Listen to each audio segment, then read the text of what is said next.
Machine identities require cryptographic proof rather than human passwords to secure high-speed data exchanges across modern enterprise systems.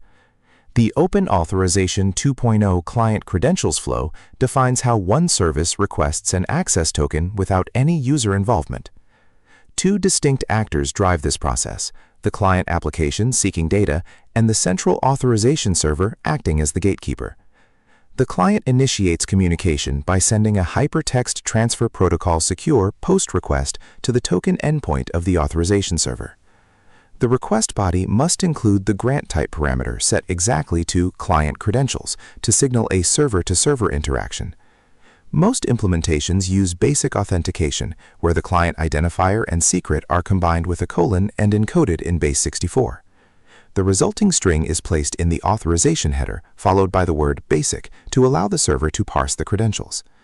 Hard-coding secrets in source code creates a major vulnerability because any developer with repository access can impersonate the system services. Storing credentials in environment variables or specialized secret management vaults ensures that sensitive keys never touch the version control system.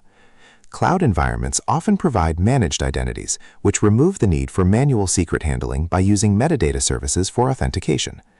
The authorization server validates the incoming credentials against its internal database to ensure the client is registered and currently active. Upon successful authentication, the server returns a JavaScript object notation object containing the access token and its expiration details. The access token string is the primary credential used for subsequent calls to the resource application programming interface. The response also specifies a token type, which is almost universally set to bearer in modern enterprise integration patterns. The expires N field indicates the number of seconds the token remains valid, which typically ranges from 1 hour to 1 day. Refresh tokens are excluded from the client credentials flow because the client can simply request a new access token using its primary credentials. Efficient clients store the token in local memory and reuse it for multiple requests until the expiration time approaches. Caching minimizes the latency of application programming interface calls and prevents overwhelming the authorization server with redundant token requests. Implement a buffer of 5 minutes before actual expiration to refresh the token, ensuring that ongoing requests do not fail due to timing. To access the data, the client sends a request to the resource server with the access token in the authorization header. The header must follow the format authorization bearer, followed by a space and the actual token string. The resource server does not verify credentials.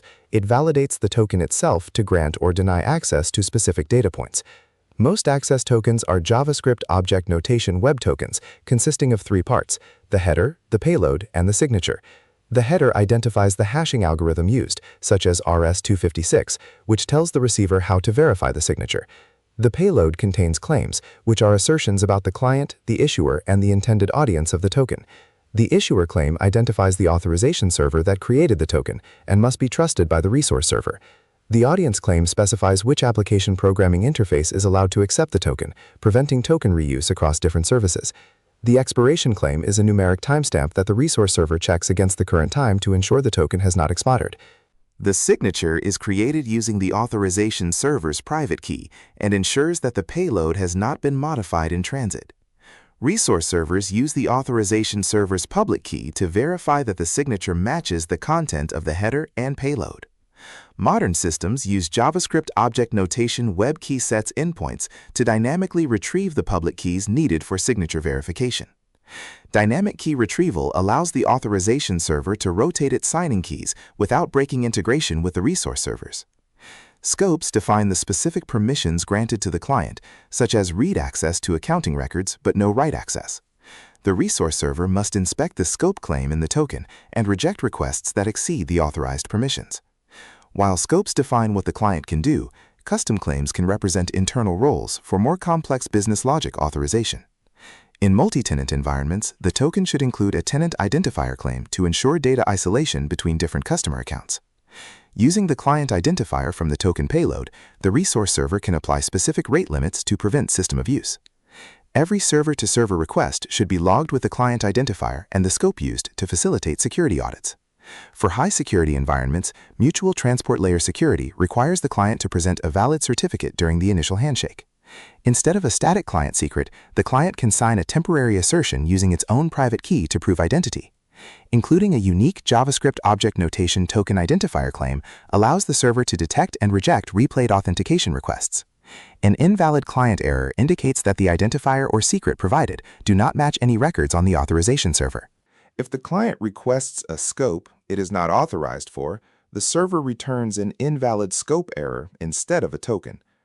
Regularly rotating client secrets and using short-lived tokens reduces the impact of any single credential compromise.